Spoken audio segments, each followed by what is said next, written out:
ya, jaksa penuntut umum ya menuntut dengan tuntutannya berdasarkan tuntutan tersebut, yaitu masing-masing para terdakwa. Pertama adalah terdakwa Abdul Aziz dan Deka, kemudian Vintera Alona, dituntut masing-masing adalah 6 tahun tuntutannya, denda 200 juta masing-masing. Ya. Jika tidak dibayar maka ditambah dengan hukuman 6 bulan. Jadi berarti jumlah keseluruhannya 6 tahun, denda 200 juta. Apabila dendanya tidak dilakukan pembayaran maka ditambah 6 bulan.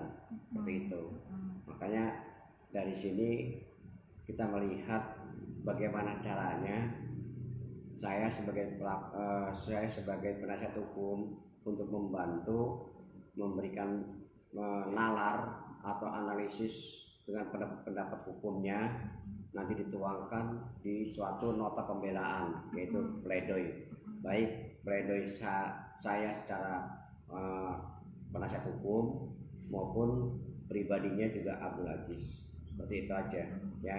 Makanya di sini kita menyimak bahwa tuntutan jaksa itu dipukul rata semua, tidak ada yang suatu berpikir ini siapa dan ini siapa pelakunya, dia tidak bijaksana. Tapi yang penting ini dipukul rata semua, dari Alona maupun Abdul Aziz dan Deka rata-rata sama, tidak bedanya. Berarti ada bisa dibilang keberatan dengan tuntutan itu, Bang? Jelas, karena ini kan pelaku yang menikmati master blowernya itu kan harus didudukan pertama. Jelas kan, pemilik hotel itulah yang menjadi suatu kenikmatan terhadap uang tersebut. Kalau klien saya Abdul Aziz itu sama Deka itu kan hanya atas perintah dan dia tidak menerima apa yang maksud dan tujuan bisnis itu, sehingga bahwa mereka di pukul rata itu saya sebagai penasihat hukum merasa keberatan. Karena apa? Tidak melihat satu sisi jaksa mempertimbangkan tentang adanya para pelaku. Kalau misalnya di pukul rata ini kan nggak ada yang merasa berpikir ini siapa dan siapa, jadi sama saja, nggak ada bedanya kan. Dia berbuat dan tidak berbuatnya itu nggak ada artinya bagi sisi hukum ya.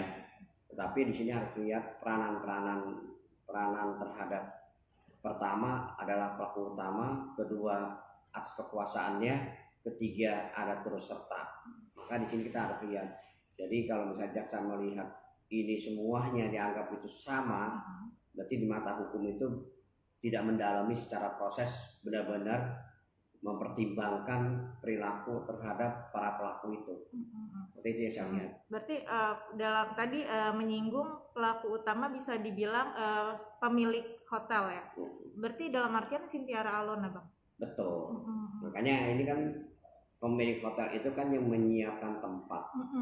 Dan kemudian kan selalu kan bisnisnya Open BO ini kan monitor melalui handphone ya. Jadi atas perintah itulah yang bisa dilaksanakan oleh Abdul Aziz dengan Deka. Kalau dia nggak melaporkan, dia nggak ada kegiatan kan mungkin ditegur juga. Kayak pada waktu itu saya memeriksa para saksi fakta ya, saksi fakta dan saksi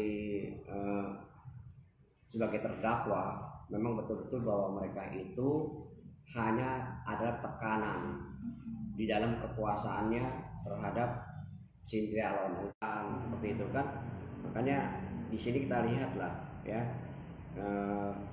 bahwa apapun yang terjadi kita harus bisa melihat analisis hukum ini benar-benar kita harus buktikan. Karena kalau ini semuanya dianggap ini semua sama, pasti kecemburuan sosial sudah bertanya pada dirinya, kok kenapa saya nggak berbuat yang aneh-aneh kok jadi seperti ini. Nah kemudian kenapa yang bisa melakukan perbuatan yang dapat menikmati dengan atas perintah kekuasaan kok hukuman saya sama gitu. ini tidak sinkron dan ini pasti ada kecemburuan. Bahkan setelah ada tuntutan itu mereka berkonsultasi dengan saya, ya, berkonsultasi dengan saya, mengapa saya seperti ini. Saya katakan ini mungkin ada yang keliru. Terima kasih sudah menonton video ini. Jangan lupa subscribe dan aktifkan lonceng notifikasi supaya kamu nggak ketinggalan video terbaru dari Grit.